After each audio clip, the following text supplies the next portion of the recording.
Right now, at this exact moment, someone could be sitting inside your Wi-Fi network, not outside it, not trying to break in, already inside. And the most terrifying part is not that it happened. The most terrifying part is that you made it easy for them. You handed them the key, set the table, and walked away. You did not do this on purpose. You did it because nobody told you the truth about what happens the second you connect to Wi-Fi without changing one specific setting. The tech companies know. The cybersecurity agencies know. And for some reason, the conversation always stops just before the part that actually matters. So today, that changes. There's a question that almost nobody in the technology world wants to answer honestly. It is not complicated. It is not buried in classified documents or hidden inside intelligence reports. It is a question so simple that asking it out loud makes you feel like you should already know the answer. The question is this: when you connected your router to the internet for the first time, when you plugged it in and watched that little light turn from red to green, did you change anything? Did you open a settings page? Did you look at anything beyond the Wi-Fi password printed on that sticker underneath the device? If the answer is no, and for the vast majority of people the answer is no, then what you have been living with is not a secure network. What you have been living with is an open invitation. Here's something that the mainstream conversation about Wi-Fi security always glosses over. According to a 2025 survey by Broadband Genie, over 47% of people never change their router's default settings, and 72% have never modified their Wi-Fi password. Read that again. Nearly 3 out of 4 people are still using the exact same password that came printed on a sticker. A sticker visible to anyone who walks into their home, anyone who delivers a package, anyone who has ever stood close enough to photograph the back of a router. That is not a private password. That is a public announcement. But here is where it gets worse. Because the password printed on that sticker is not even the most dangerous vulnerability. It is not even close. The real threat, the one that cybersecurity professionals lose sleep over, is the administrative panel sitting silently behind your router, completely exposed, waiting for someone with the right knowledge to walk right through it. Think about what that means for a moment. Every router that ships from every manufacturer in the world comes with a default administrative username and password. These credentials are not secret. They are published in user manuals. They are listed on manufacturer websites. They are compiled into databases that anyone on the internet can access in seconds. By default, the username password combination to the admin panel on most routers is either admin on both fields or admin with no password at all. Once someone is already connected to your network, through that sticker password, through a shared network, through any number of methods, those are the first credentials they try. And in most homes, those credentials still work. And this is where everything changes. Because gaining access to the administrative panel of your router is not just about changing your password, it is about control. Total, complete, invisible control. When bad actors hack your router, it is easy for them to access anything connected to it. Security cameras, computers, smart TVs, and even appliances. With access, they can watch you through your cameras, gain access to banking accounts, and use your internet connection to conduct illegal activity that gets traced back to you, not them. This is not a hypothetical. This is the documented reality of what router compromise looks like in 2025. Here's the detail that makes this genuinely chilling. You would not know it was happening. There would be no alarm, no notification, no strange message on your screen. Your internet would still work. Your devices would still connect. Your Netflix would still stream. And somewhere, quietly, someone would be watching every single thing you do online. Every login, every search, every financial transaction, every private message. All of it flowing through a device they now control. The setting that needs to change, the one this entire conversation circles, is not just about a password. It is a layered system of default configurations that every router ships with, and that almost no one ever touches. Each one of these configurations represents a doorway, and right now, most of those doorways are standing wide open. Let us start with encryption, because this is the foundation. The protocol that governs how data travels between your devices and your router is the single most important security decision in your entire home network. By 2025, the recommended setting is WPA3 Personal if all your devices support it, or WPA2PSK with AES encryption as a fallback. Under no circumstances should any network still be running WEP or WPA TechHIP. These are outdated, broken, and insecure. And yet, significant numbers of home networks are still running on exactly those obsolete protocols, not because their owners chose them, but because nobody ever changed the default. What most people are not seeing is the practical difference between these protocols. WEP, Wired Equivalent Privacy, was introduced in 1997. It was cracked publicly in 2001. Security researchers demonstrated in documented studies that a WEP-protected network could be broken into in under 3 minutes using freely available tools. 3 minutes. That is how long it takes to go from locked to compromised. Yet in 2025, networks still running WEP exist in homes and small businesses and in places where sensitive data is handled every single day. WPA2 improved things substantially, but it too has documented vulnerabilities, particularly through an attack called crack, key reinstallation attack, which exploits a fundamental flaw in the WPA2 handshake process to allow attackers to decrypt encrypted traffic. WPA3 closes most of these gaps, introducing what is called simultaneous authentication of equals, a method that makes brute force attacks orders of magnitude more difficult. But none of this matters if you have never opened your router settings to enable it. But here's where it gets worse again. Because even if you have strong encryption enabled, there's another attack vector that most people have never even heard of, and it is the one that nation-state actors are currently using at scale against ordinary home networks. It is called DNS hijacking, and it is as invisible as it is devastating. Your DNS, domain name system, is essentially the phone book of the internet. Every time you type a website address, your device asks a DNS server to translate that name into a numerical IP address so it can connect.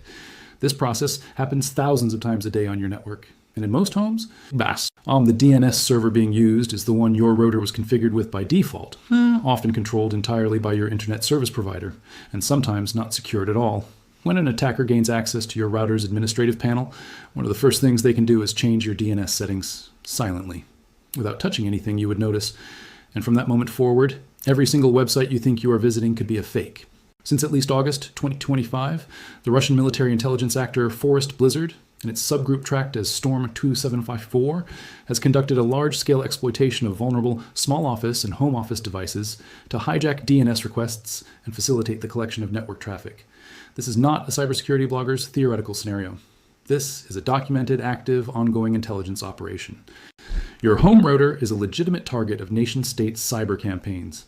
Their technique modified DNS settings on compromised routers to hijack local network traffic, capturing and exfiltrating authentication credentials. When targeted domains were requested by a user, the actor redirected traffic to an attacker in the middle node where credentials were harvested. Think about what that means in practice. You type your bank's website, you see your bank's website, you enter your username, you enter your password, you confirm your identity, and you have just handed all of that to a foreign intelligence operation. Not because you clicked a suspicious link, not because you downloaded malware, simply because a setting inside your router was never changed. According to informed sources in the cybersecurity community, this category of attack is accelerating precisely because it is so effective and so invisible. Router compromise has become such a prevalent threat that the U.S. Cybersecurity and Infrastructure Security Agency urged router manufacturers in January 2024 to make security by design improvements to their products. And in 2025, the FBI went a step further, advising consumers to retire end-of-life routers that no longer receive firmware updates after exactly those devices were swept into botnets, the FBI, telling ordinary people to throw away their routers. That is how serious this has become. And now we arrive at the setting that most directly enables all of this. It is called WPS, Wi-Fi Protected Setup, and it is almost certainly enabled on your router right now. WPS was designed with good intentions. The idea was to make connecting new devices to your network easier. You press a button, or you enter an 8-digit PIN, and the device connects automatically without needing to type a long password. It sounds convenient. It is, in practice, a catastrophic security vulnerability. An 8-digit WPS PIN can be guessed in a matter of hours using brute force attacks. The math is not complicated. An 8-digit PIN has a limited number of possible combinations, and specialized software can cycle through them systematically. What was designed to make your life easier became one of the most commonly exploited entry points into home networks. Disable WPS right now. Today, this is not optional. The real story does not stop there, because there is an entire category of vulnerability that most Wi-Fi security conversations skip entirely. Your smart devices, your smart TV, your security camera, your smart thermostat, your connected refrigerator. Every single one of these devices is a potential entry point into your network. And here's what makes them particularly dangerous. They are almost always built with minimal security, they almost never receive regular firmware updates, and they are almost always connected to the same network as your laptop, your phone, and your banking applications. Cybersecurity reports show that nearly 1 in 4 home networks have some form of security vulnerability that hackers can exploit. And increasingly, the entry point for those exploits is not the router itself. It is the smart thermostat, the IP camera, the baby monitor, the cheap smart plug bought from an unfamiliar brand on an online marketplace. These devices connect to your network and then sit there, rarely updated, often running default credentials, representing a persistent, invisible backdoor into everything else you own. The solution that cybersecurity professionals have been recommending for years and that almost nobody implements is network segmentation. Specifically, the use of a guest network not just for guests, but as a dedicated isolation zone for every smart device in your home. For increased security, experts recommend creating 3 distinct networks: main, guest, and IoT, each with different SSIDs and passwords. The main network is for trusted daily users, the guest network for visitors, and the IoT network for smart devices. This way, even if an attacker compromises your smart camera, they are trapped in a separate network segment with no access to your laptop, your phone, or anything containing sensitive data. The damage is contained, the breach does not spread. But here is the catch. Even this is not foolproof anymore. Wi-Fi security researchers have found new vulnerabilities presented in February 2026 that allow attackers on the same network to intercept and manipulate traffic even when WPA2 or WPA3 encryption and client isolation are turned on. The techniques known as air snitch demonstrate that client isolation, the feature designed to prevent devices on the same network from communicating with each other, can be bypassed in many real-world setups. This means the security layer that many network administrators believed was their final line of defense has gaps that attackers can exploit. The threat keeps evolving. The defenses must evolve with it. What most people are not seeing is that this is not a story about technical complexity. You do not need to be an engineer to protect yourself. You need to understand what the actual threat landscape looks like, and then you need to spend 20 minutes inside your router's settings page making a handful of changes that will fundamentally transform the security posture of your entire home network. Let us walk through what that actually looks like in sequence, not as a checklist, but as a strategic layering of defenses. The first layer is access control. Your router's administrative panel needs a strong, unique password. Not the default, not a variation of your Wi-Fi password, not your birthday. A long random passphrase that you write down and store somewhere physical. This one change alone eliminates the most commonly exploited attack vector against home routers. If a hacker managed to log into the admin side of your router, the hacker could change the settings, including your Wi-Fi network password, which would undo any other security steps you may be taking. The administrative panel is the master key, protect it accordingly. The second layer is encryption protocol. Log into your router, navigate to the wireless security settings, and change your security protocol to WPA3 personal if your router supports it. If it does not, if your router is older or your devices are not compatible, then WPA2 PSK with AES encryption is your minimum acceptable standard. The security setting defines the type of authentication and encryption used by your router and the level of privacy protection for data transmitted over its network. This is not a cosmetic change. This is the difference between data that is protected in transit and data that can be intercepted and read by anyone with the right tools and proximity to your signal. The third layer is firmware. Your router is a computer. It runs software. That software has bugs. Manufacturers discover those bugs and release updates that patch them. But unlike your phone or your laptop, your router does not automatically notify you when an update is available. It does not pop up a reminder. It just sits there, running outdated firmware, carrying known vulnerabilities that are published in public security databases and actively exploited by attackers who scan the internet looking for them. Router manufacturers regularly release firmware updates to fix security vulnerabilities and improve performance. An outdated firmware can leave your router vulnerable to attacks. Log in, find the firmware update section, and check for updates. Then set a reminder to do this again in 3 months. The fourth layer is your network name, your SSID. This one surprises people. Your network name is broadcasting information about you every second of every day. If your SSID is your surname, your apartment number, or the name of your internet service provider combined with your router model, you have already handed potential attackers a starting point. They know what router you are running. They know what default credentials to try. They know what known vulnerabilities to check. Changing the Wi-Fi network name to something unique is a key first step. Using a weaker default SSID makes your network a prime target for hackers. Change it to something completely generic, something that reveals nothing about you, your location, or your hardware. The fifth layer, and this is the one most people skip because it feels technical, is disabling remote management. Many routers come with a feature that allows the administrative panel to be accessed from anywhere on the internet, not just from inside your home network. This feature exists for convenience. In theory, it allows you to manage your network while you are away. In practice, it is an attack surface that does not need to exist. Unless you have a specific professional reason to manage your router remotely, disable this feature entirely. The administrative panel should only be accessible from inside your home. There is no legitimate reason for someone in another country to be able to reach it. And then there is the issue of UPnP, Universal Plug and Play. Another feature that sounds helpful, another feature that has been weaponized by attackers. UPnP allows devices on your network to automatically open ports in your router's firewall, enabling them to communicate with the outside internet without requiring manual configuration. This is how smart TVs discover services, how gaming consoles connect to multiplayer servers, how certain applications function. But it is also how malware that infects one device on your network can automatically reconfigure your router to facilitate further attacks. Security experts recommend disabling WPS and UPnP as part of a baseline router security configuration. Disable them both. The minor inconvenience is worth the elimination of a significant attack surface.